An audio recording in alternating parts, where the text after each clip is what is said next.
Hiya, it's Robin here. It's lovely to see you. Now, the Winter Olympics started on Friday the 4th of February. For most of you, that should be last Friday. And hopefully you'll get to see some of the events and enjoy the snow and the ice.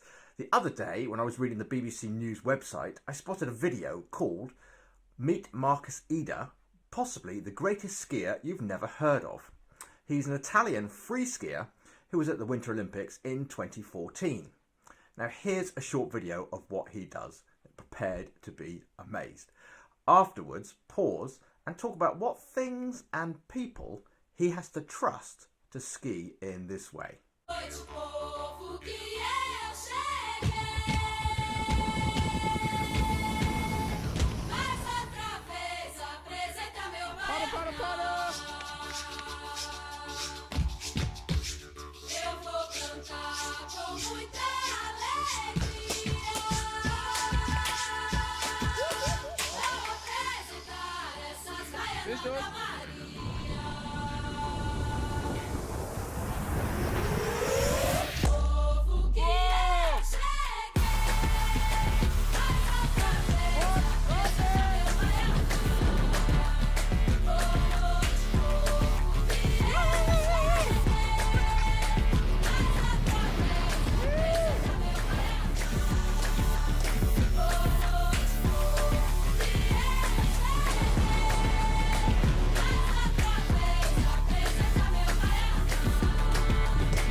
Okay.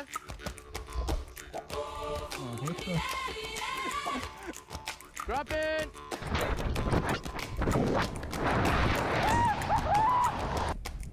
Alter!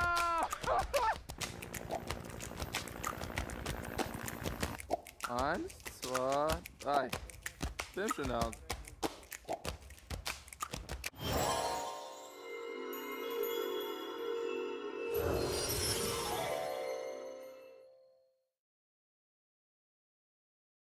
People that believe in God often talk about trust, especially trusting in God.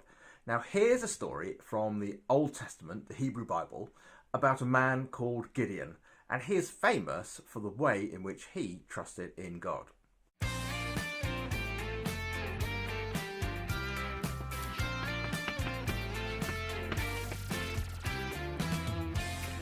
Alright, my name's Gideon and I'm a bit of a coward, if I'm honest, which is why I was more than a little surprised when an angel showed up and called me a brave and mighty man. Brave and mighty? My knees were knocking. Well, the other surprising thing is that I was hiding at the time. I live in Israel, and the tribe next door, the Midianites, had decided to attack us and destroy our crops and kill our livestock and more or less do whatever it took to move onto our land. So I was hiding from them inside a giant wine barrel.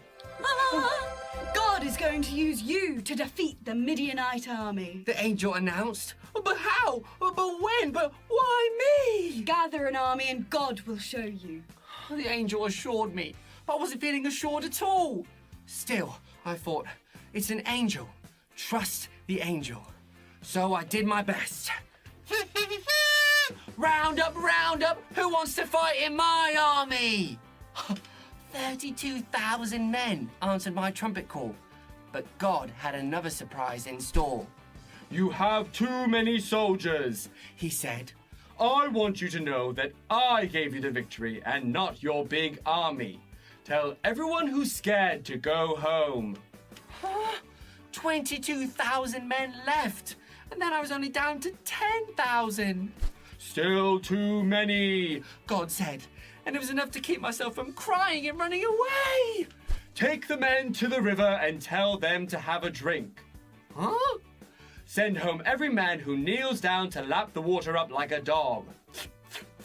Only keep the men who first scoop the water up into their hands.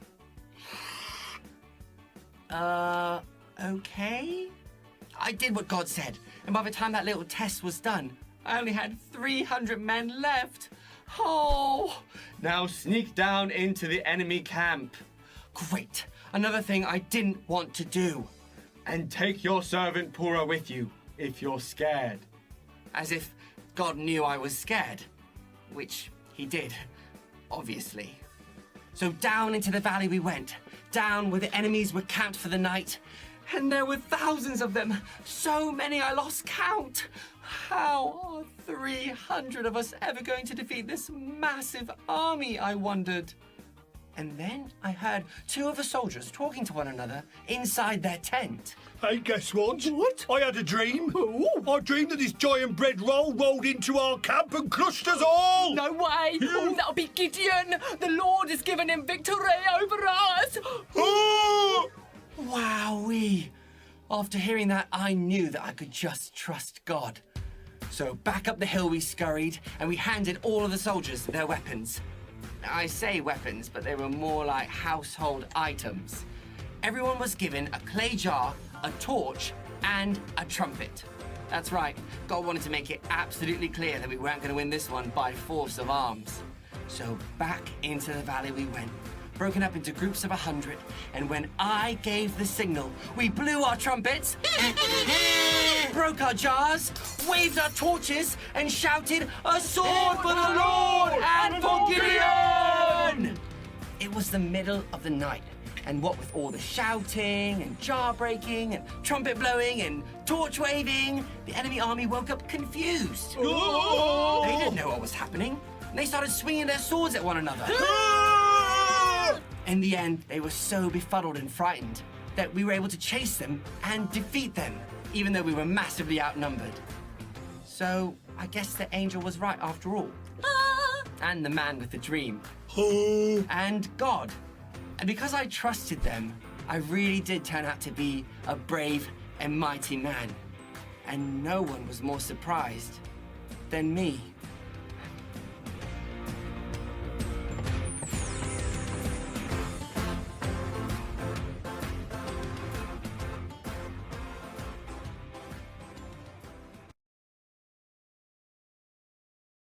For our song of the week, let's see how Gideon would have looked and sounded in the world of VeggieTales. Trumpets to hand, enjoy.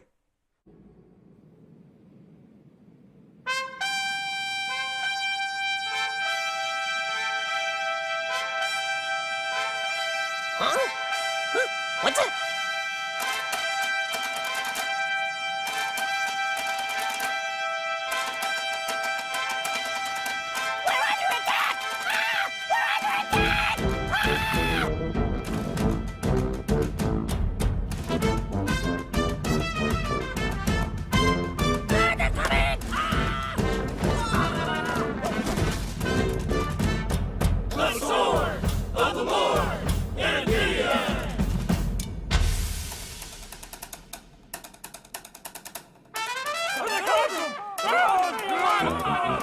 We're under attack!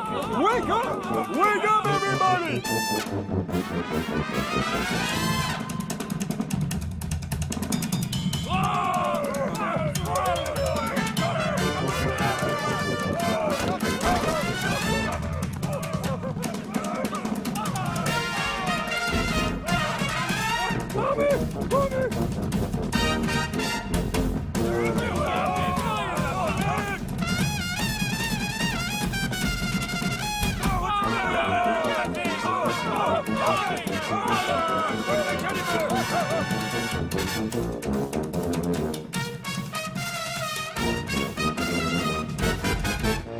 Hey, looks like a big premiere. I wonder what's playing. The sword of the Lord and of Gideon!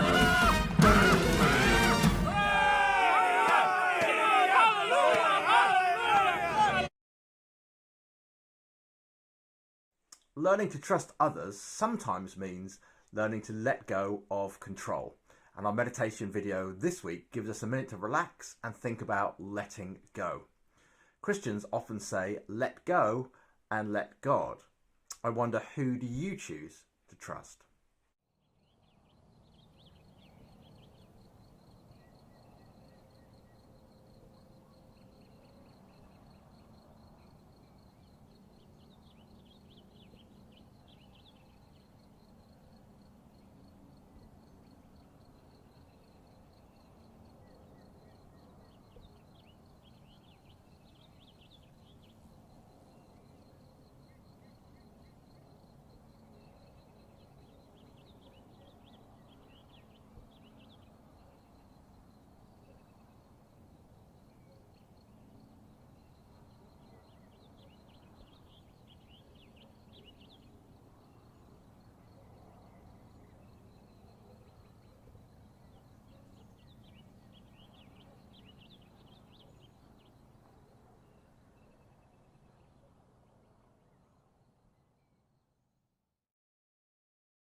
Another wondering question for you. Would you rather be able to talk to animals or speak all the foreign languages in the world? I'll leave you to conversation. I look forward to seeing you next week. Bye for now. Bye.